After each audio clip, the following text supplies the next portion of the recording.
আপনাদের স্বাগত। আজকের টপিক হলো আমরা কি করে একটা কম্পিউটার থেকে আরেকটা কম্পিউটারে অর মোবাইলে খুব সহজেই ডাটা ট্রান্সফার করতে পারি।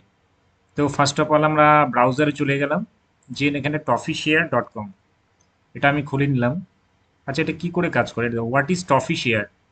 এখানে আমি ফাইলকে আপলোড করছি তোমার কম্পিউটারে, দেন থার্ড পার্টি সফটওয়্যার থাকে ওটা কি করছে, ডেস্টিনেশন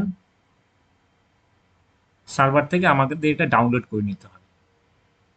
তো ফার্স্ট অফ অল আমরা এই click here the browser drag করার পর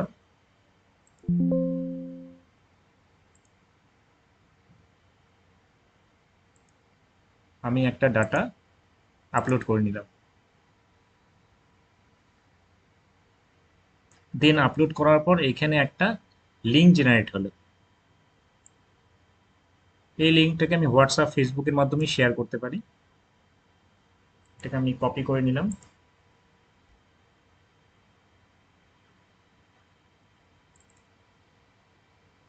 কপি হয়ে যাওয়ার পর আমি অন্য একটা কম্পিউটার থেকে আমি এখানে গুগল এজ খুলে নিলাম, বা আপনারা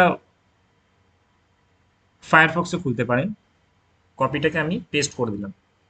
পেস্ট করার পর এন্টার মারার পর এটা অটোমেটিক কি করছে, কানেক্ট হচ্ছে। কানেক্ট হয়ে আমার এখানে যে ডাটাটা আছে 42 MB, এটা আমি ডাউনলোড করে নিলাম।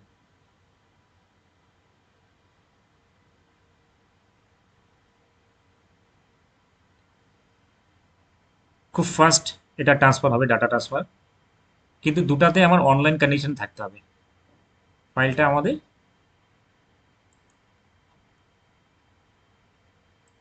ডাউনলোড হয়ে গেল।